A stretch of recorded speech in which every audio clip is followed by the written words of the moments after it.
Kaixo guztioi, eta ongitorriak bigarren bideoan ikusiko dugu nola ideiak sortu. Informazioa lortu eta antolatu ondoren, erronka konpontzeko proposamenak sortu eta aurkezteko fasera iritsiko gara. Ziur, behin baino gehiagotan, bete gabe geratu zarela ideia sortzaile batean pentsatzeko eskatu ditzutenean. Gaur, ikusiko dugu adimen artifizialak nola lagun diezagukeen prozesu horretan. Bideo honetan, adimen artifizialeko hainbat tresna ikusiko ditugu, gure ideiak inspiratzen eta hobeto antolatzen lagunduko digutenak, erronkan konpontzeko. Horrela, proposamen originalagoak eta ahalegin txikiagoak sortu ahal izango ditugu. Ikusiko dugu nola aprobetxatu adimen artifiziala modu erraz eta praktikoan. Puntu honetan ere, adimen artifiziala sartuko dugu ideiak sortzeko, informazioa bilatzeko garaian bezala, modu kritiko eta arduratsuan. Adimen artifizialaren ahalmena aprobetxatzen dugu gure helburua lortzen lagun diezaguten, baina geure ikuspegia galdu gabe. Adibidez, aurreko urratzeko gaiarekin jarritzen badugu, altizagu izozki egintzako egungo joerak, adimen artifizialari eskatuko diogu izozki berritzaile bat sortzeko eta aukeratzeko ideiak sortzen laguntzeko. Gaurkoan, dakizunez, ChatGPT-a erabiliko dugu. Badakizue, Perplexity, DeepSeek edo beste hainbat adimen artifiziala erabili dezakezuela, baino gaurkoan ChatGPT-a erabiliko dugu. Hemen ni lana aurreratu dut eta ja idatzi diot prompta. Dakizunez, prompta da tekstua idatzen diogula eta berak horretik hartuko du informazioa eta erantzuna emango digu. Dakizunez bai oso garrantzitsua da, prompta oso informazio zehatza izatea. Horrela, erantzuna asko zehatzagoa bai izango da. Ni hemen idatzi diot, okintza, gozogintza eta konfiteriako, erdimaiako heziketa zikloko, lanbide heziketako ikasle bat garela, eta gaurko aktibitatean izozki berritzaile bat pentsatzu behar dugula. Ni hemen ideia bat eman diot, adibidez kartel digital bat egingo genukela, adibidez, eta eskatzen diot beste ideia batzuk ematea.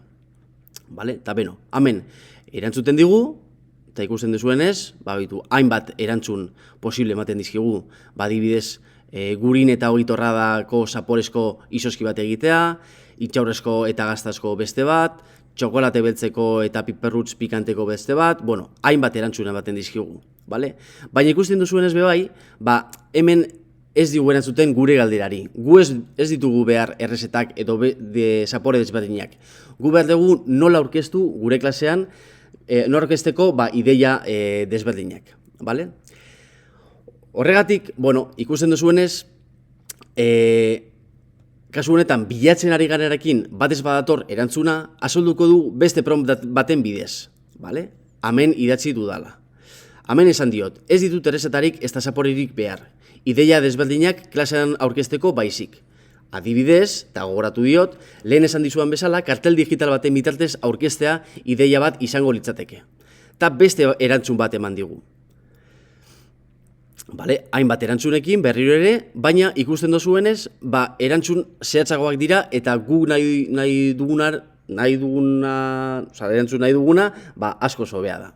Adibidez, kartel digital interaktibo bat egingo algo genuke, mini bideo bat, antzespen txiki bat, unboxing estilozko aurkezpen bat hainbat erantzun.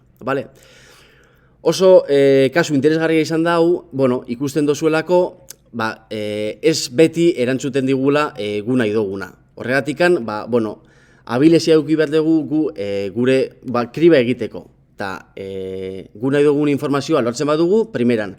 Baina ez badugu lortzen, ikusi behar dugu beste forma bat berriro galdetzeko eta erantzuna hobea izateko.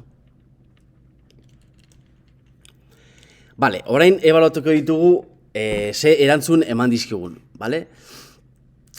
Beti, proposamenak egokiak izan behar dira gure klaserako, gure aktibitaterako.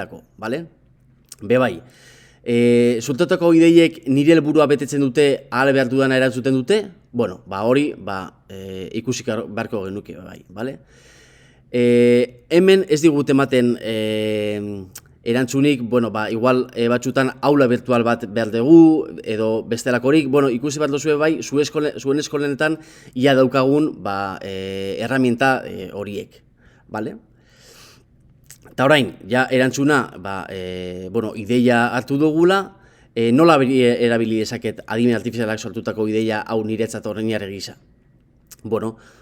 Jokatu dezakegu gure indarguneekin, adibidez ni, ekofredlia naizela eta asko gustatu zaidala erantzun hau, pixkat honekin jokatuko dut, O zerekin sentitzen naiz ni erosoago? Igual, beste batzuk, igual gamifikazioarekin sentitzen zarete erosoago. Orduan, bakoitzak pentsatu bat du ze erantzun eta ze ideia den onena erronka izateko. Eta orain ChatGPTak erantzun batzuk eman dizkigula, nola erabili dezaket adimen artifizialak sortutako ideia hau niretzat oinarri gisa? Lehenik eta behin, jokatu zure indarguneekin, Gero, zertan sentitzen zara erosoago? Adibidez batzuk, igual tresna digitalekin onak zaretela, kartel digitala edo aurkezpen interaktiboa izan daitezke aukerarik onenak, baina adibidez, hemen antzespen txiki bat esaten dugu igual ideia ona izango zela zuek gustatzen bazaizue antzespena egiteak, igual ideia ona izango litzateke. Hori, jendaurrean hitz egitean edo azaltzea gustatzen bazaizue, igual hirugarren opzioa da honena zuetzako. Edo bestela pentsatu inpaktu bisuala eta erakargarria den opzio bat, igual erabili dezakezuela, adibidez, kasu honetan, laborategi moduko aurkezpen egitea, pixkat erakargarriagoa edo errazagoa zuen lagunentzako. Kartel digital bat deigarria da, baina proposamena gehiago nabarmentzean nahi baduzu, sustapen bideo batekin konbina dezakezu, eta eskolaren arreta gehiago erakarriko zenukete. Eta gero oso garrantzitsua da, audientziaren esperientzian pentsatzea. Zuen aurkezpena dinamikoa eta interaktiboa izatean nahi baduzue, aukeratu ikaskideek parte hartuko duten jarduera bat. Hala nola, zentzumen tailerra edo zaporei buruzko bozketa baten. Zerbait informatiboagoa, baina ondo egitaratua nahi baduzu, diseinu honeko aurkezpen digitala ideala izan daiteke.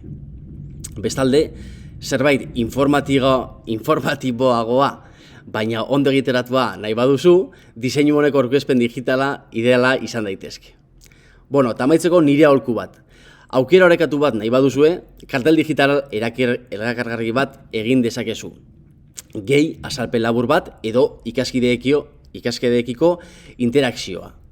Aurkezpena dinamikoa izan dadin, gehiegi zaildu gabe. Eta bideoarekin amaitzeko, laburpen txikitxo bat egingo dugu adimen artifizialaren ideiak ebaluatzeko gida txiki batekin. Lehenik eta behin garrantzia, ziurtatu proposamena erronkarako egokia dela. Bigarrenez, originaltasuna, galdetu ideia bakarra eta berria den. Gero, bideragarritasuna bebai, ideia eskura dauden baliabideekin egin daitekeen ebaluatzen duena. Xehetasuna, ziurtatu ideia behar bezala garatuta dagoela. Bosgarrenez, osatu zure sormena. Erabili adimen artifiziala ideiak sortzen laguntzen dizun tresna gisa, ez ordezko gisa, oso garrantzitsua da. Doikuntzak bebai, ideia hobetzen du zure beharretara pertsonalizatuz. Eta amaitzeko etika. Jasangarritasunari eta balioekiko errespetuari buruzko gogoeta egiten du. Urrats horrekin, adimen artifiziala modu kritiko, arduratsu eta sortzaileen erabili ahal izango duzue. Eta sormen prozesua aberaztuko duten ideiak sortu, zuen ikuspegia galdu gabe. Amaitzeko 3 gomendio txiki utziko dizkizuet. Lehenik eta behin, informazioa beti iturri fidegarriekin alderatu. Bigarrenez, hainbat tresna batera erabiltzea emaitzak hobeak lortzeko. Eta hirugarrenez, amaitzeko, tresna horiek ikasgelan planteatutako erronkan aplikatu. Eskerrik asko eta aurren arte.